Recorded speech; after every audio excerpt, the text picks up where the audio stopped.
Hello friends, चलिए आज बात करते हैं कोरोनरी आर्टरी डिजीज की। कोरोनरी आर्टरी डिजीज सबसे कॉमन हार्ट डिजीज है जो कि मेनली एज रिलेटेड होता है। पहले एल्डरली पीपल्स में होता था, लेकिन आजकल इसका एज ग्राफ शिफ्ट हो गया, काफी यंग पीपल में भी ये मिल रहा है। तो क्या क्या कारण है जिसमें कोरोनरी आर्टरी डिजीज ससेप्टेबल हो जाता है आदमी? सबसे पहले, अगर आदमी डायबिटिक है, आदमी हाइपरटेंसिव है, ओबेसिटी है, मोटा है, उसका सेडेंटरी लाइफ स्टाइल है, ज़्यादा चलने फिरने का काम नहीं है, बस बैठकर काम करना है, फूड हैबिट काफ़ी रिच है, काफ़ी फैटी फूड खाता है, स्ट्रेस लेवल बहुत ज़्यादा है काम का, प्लस ये फीमेल्स में थोड़ा ज़्यादा होता है, और स्मोकर्स में बहुत ही ज़्यादा होता है। हाइपरलिपिडेमिया, अगर फैमिलियल हाइपरलिपिडेमिया है, फैमिली हिस्ट्री है कोरोनरी आर्टरी डिजीज का, तो वैसे लोगों में भी ये होने की संभावना ज़्यादा होता है। दूसरा है कि हम इसके सिम्टम्स कहते हैं कोरोनरी आर्टरी डिजीज। तो सिम्टम्स में आपका सबसे पहला जो सिम्टम है वो चेस्ट पेन। तो चेस्ट पेन किधर होगा? चेस्ट पेन होगा लेफ्ट साइड में, लेफ्ट लोअर चेस्ट पेन होगा। चेस्ट पेन का बाएं तरफ चेस्ट पेन होगा। चेस्ट पेन का नेचर कैसा होगा? Constricting type of chest pain. ऐसा लगेगा जैसे पूरे छाती में बाएं तरफ कोई जकड़ रहा है और कंस्ट्रिक्ट कर रहा है। फिर ये चेस्ट पेन आपको बाएं तरफ जॉ लाइन में रेडिएट करेगा, तो चेस्ट पेन यहां से आपको लगेगा कि यहां भी हो रहा है, और बाएं हाथ में पूरा नीचे तक चेस्ट दर्द करेगा। चेस्ट पेन के साथ साथ आदमी को सांस लेने में तकलीफ होती है, ऐसा लगता है कि सांस आ नहीं रही है और हवा खाने की कोशिश कर रहा है, ब्रेथलेसनेस होगा। और इसके बाद आदमी को लॉस ऑफ कॉन्शियसनेस भी हो सकता है और आदमी काफी फैटिग महसूस करेगा। ये तो एक्यूट केसेज में होता है। क्रोनिक भी होते हैं, जैसे कि बहुत स्लो प्रोसेस हो रहा है, तो वैसे में क्या होगा कि आदमी जब भी वॉक करेगा, थोड़ी देर वॉक करने के बाद उसे छाती में भारीपन सा महसूस होगा और सांस लेने में दिक्कत होगी। फिर वो रुक जाता है, फिर उससे वो भारीपन ठीक हो जाता है, सांस बढ़िया सा नहीं लगता, फिर वो चलने लगता है। सीढ़ी चढ़ने में उसको तकलीफ होती है। तो ये क्रोनिक के लक्षण है, अर्थात कि कोरोनरी आर्टरी डिजीज एक्यूट भी हो सकता है और क्रोनिक भी हो सकता है। एक्यूट कब कोरोनरी आर्टरी डिजीज आखिर होता कैसे है, ये समझना हमारे सबसे पहले जरूरी है, फिर हम इसके एक्यूट और क्रोनिक के इसको समझ पाएंगे। क्रोनिक, हमारे हार्ट मसल्स काम करते हैं, हार्ट के कॉन्ट्रैक्शन में हार्ट मसल्स कॉन्ट्रैक्ट करते हैं। इस कॉन्ट्रैक्शन के लिए उनको एनर्जी चाहिए और उस एनर्जी के लिए ऑक्सीजन चाहिए, जो कि पूरे बॉडी के सारे सेल्स को एनर्जी के लिए ऑक्सीजन चाहिए होता है और काम करने के लिए एनर्जी चाहिए होता है। तो वो ऑक्सीजन हमें कहां से मिलता है? उसका सप्लाई कौन करता है? हमेशा ब्लड लेकर जाता है लंग से ऑक्सीजन को हमारे हार्ट मसल्स के पास। तो हमारे हार्ट में 3 आर्टरीज होती हैं जो कि हार्ट के मसल्स को सप्लाई करती हैं। 3 मेन आर्टरी, एक राइट साइड में होता है जिसको राइट कोरोनरी आर्टरी होती है, और 2 लेफ्ट साइड में होता है। एक एलएडी होता है, दूसरा एलसीएक्स होता है। एलएडी के ब्रांचेज होते हैं, एलसीएक्स के ब्रांचेज होते हैं, जो लेफ्ट साइड के पूरे हार्ट को कवर करते हैं, हार्ट मसल को।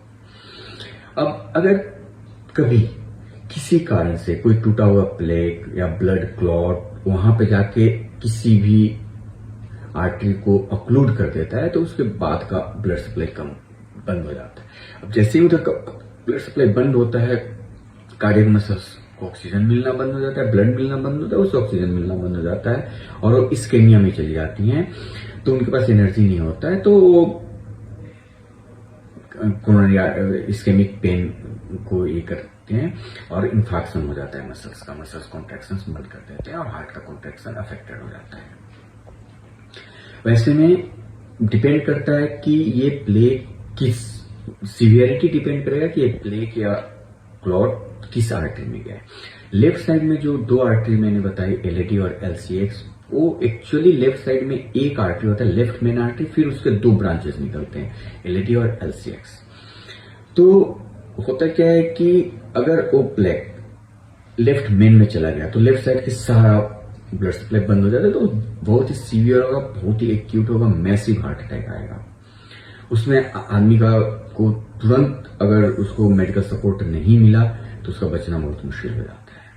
बहुत राइट साइड में कंपेरेटिवली क्या होता है कि राइट हार्ट मसल्स को उतना काम नहीं करना पड़ता, उनको उतना ज्यादा फोर्सफुली कॉन्ट्रैक्शन की जरूरत नहीं होती, क्योंकि उनको ब्लड को सिर्फ लंग तक भेजना होता है। तो लेफ्ट कोरोनरी आर्टरी में कोई भी एक्यूट कंडीशन बहुत ज्यादा एक्यूट सिम्टम्स प्रोड्यूस नहीं करता है। ये तो हुआ एक्यूट। क्रोनिक कैसे होता है? क्रोनिक में क्या होता है कि एथेरोस्क्लेरोसिस जो होता है, जो धीरे धीरे आपका लिपिड के लेयर्स जमते जाते हैं और हमारे कोरोनरी जो हमारे आर्टरीज है वो छोटे हो जाते हैं, उनका लिगामेंट पतला होता जाता है और ब्लड सप्लाई धीरे धीरे धीरे धीरे करके कम होता जाता है। और ये प्रोसेस ओल्ड एज के साथ क्या होता है कि हमारे आर्टरी और वॉल का इलास्टिसिटी भी कम हो जाता है, तो उनका कॉन्ट्रैक्शन भी कम हो जाता है।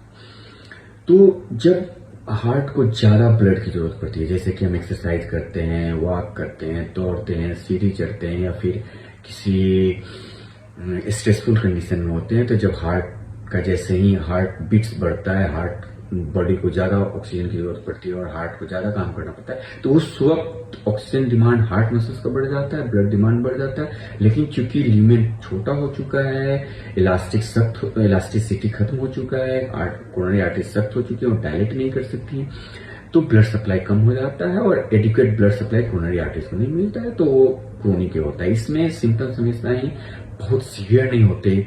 चेस्ट पेन शुरू हो जाएगा, थोड़ा ब्रेथलेसनेस शुरू होगा, आदमी को फैटिक लगेगा, आदमी थक के बैठ जाएगा और धीरे धीरे लंबी लंबी सांसें लेना शुरू होगा और वो फिर से कंट्रोल हो जाता है। एक चीज और समझने की जरूरत है कि डायबिटिक्स में ये एक साइलेंट एमआई बोलते हैं, क्योंकि उसमें क्या होता है कि जो छोटे छोटे हार्ट अटैक्स होते हैं, छोटे छोटे जो दर्द होते हैं वो महसूस नहीं होते हैं, न्यूरोपैथी होता है।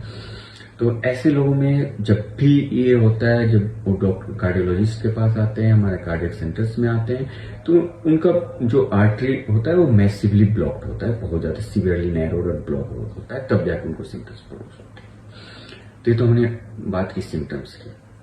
तो कभी भी आप कोई आदमी आपके सामने अगर छाती को ऐसे पकड़ के ऐसे लग रहा है कि छाती को दबा रहा है, कॉन्स्ट्रिक्टिव पेन और साथ में वो हवा को खाने की कोशिश कर रहा है, ऐसे जोर जोर से सांसें ले रहा है, तो आप तुरंत अनुमान लगा सकते हैं कि उसको हार्ट अटैक आ रहा है।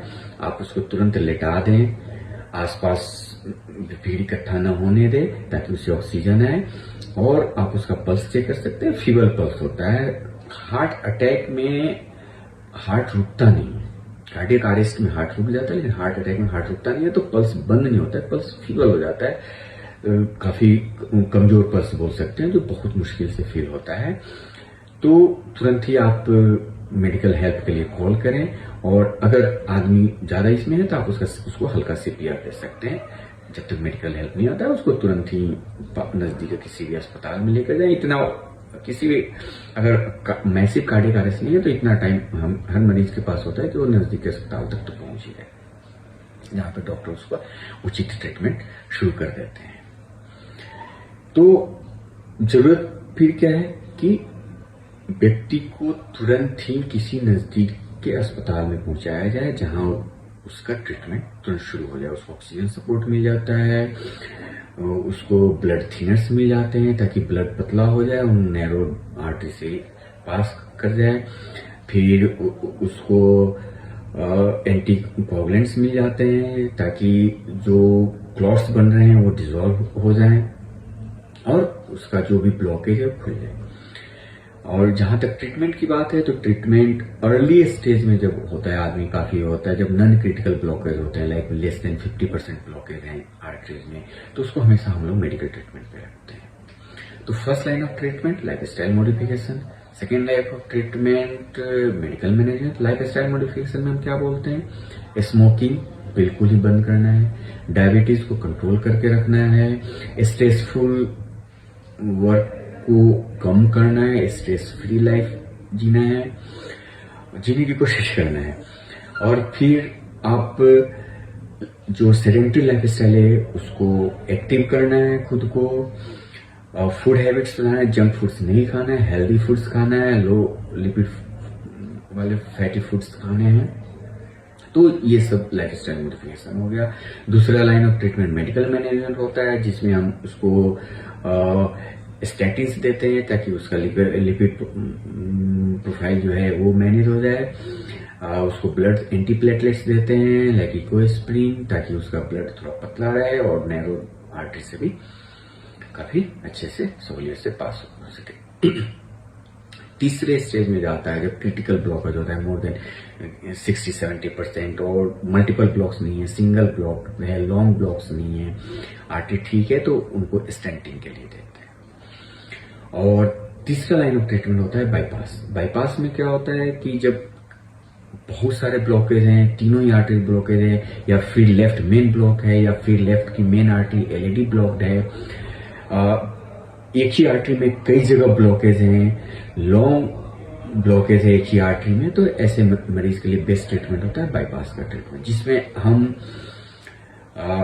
उसके बॉडी के आर्टरी से जैसे लीमा या रीमा को या फिर रेडियल आर्टरी को या फिर उसके पांव से वेन को लेकर एक अल्टरनेटिव रूट बना देते हैं जहां से ब्लड सप्लाई जो भी नैरो रीजन है, ब्लॉक रीजन है, उसके भी ब्लड सप्लाई आराम से पहुंच सके और इस तरह से जो हार्ट मसल्स हैं उनको ब्लड सप्लाई मिल सके। सीएबीजी के बाद भी या फिर स्टेंट करवाएं, इसके बाद भी पेशेंट को मेडिकल मैनेजमेंट पे रहना पड़ता है, क्योंकि जो एक्सोसिस प्रोसेस है वो एक ऑनगोइंग प्रोसेस है। जो नेटिव आर्टरीज हैं, जो नए बाईपास के आर्टरीज लगाए हैं, जो स्टेंट्स लगाए हैं, वो फिर से उनके ब्लॉक होने के चांसेस रहते हैं अगर आदमी केयरलेस हो गया तो। इसलिए हार्ट के ट्रीटमेंट के बाद आपको ज्यादा एक्टिव रहना होता है ताकि आपको दोबारा ब्लॉकेज ना हो, क्योंकि हार्ट का ट्रीटमेंट कोई परमानेंट ट्रीटमेंट नहीं है कि एक बार हार्ट का ट्रीटमेंट कर दिया तो दोबारा नहीं हुआ। कोई अपेंडिक्स का सर्जरी नहीं है कि अपेंडिक्स निकाल दिया हो गया, अपेंडिक्स का दर्द नहीं होगा, नहीं, ये एक ऑनगोइंग प्रोसेस है जो कि स्टेंट के बाद भी स्टेंट में ब्लॉकेज हो सकता है, बाईपास के बाद भी ब्लॉकेज हो सकता है।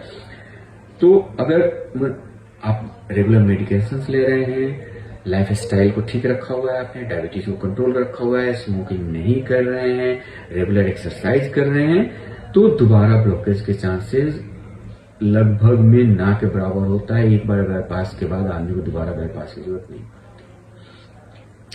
तो जरूरी है कि अभी आपको अगर कोई हार्ट का प्रॉब्लम नहीं है, इसका मतलब हार्ट का प्रॉब्लम नहीं हो सकता है, ये नहीं है। तो जरूरी है कि अगर आप स्मोकिंग कर रहे हैं तो आज अभी ये वीडियो देखने के बाद आप स्मोकिंग बंद कर दें। अगर आप डायबिटीज के मरीज हैं तो अभी से अपना ब्लड शुगर कंट्रोल करें। हाइपरटेंसिव के मरीज हैं, हाइपरटेंशन के, तो अपना ब्लड प्रेशर को कंट्रोल में रखें। अगर आपका लिपिड बहुत ज्यादा है तो उसको कम करें। अगर आपका सेडेंटरी लाइफ स्टाइल है तो आज से अभी से आप एक्टिव हो जाएं। अगर आप एक्सरसाइज नहीं करते हैं, कोई एक्टिविटी नहीं कर रहे हैं, तो आज से अभी से आप एक्टिविटी शुरू कर दें। अपने खाने में हेल्दी फूड्स को रखें, हाई फैटी फूड्स को ना रखें। स्ट्रेसफुल जो लाइफ स्टाइल है उसको बदल दें और रिलैक्स रहें। अपने लाइफ स्टाइल को आज से और अभी से मॉडिफाई कर लें ताकि आपको मेरे पास आने की जरूरत न पड़े। धन्यवाद।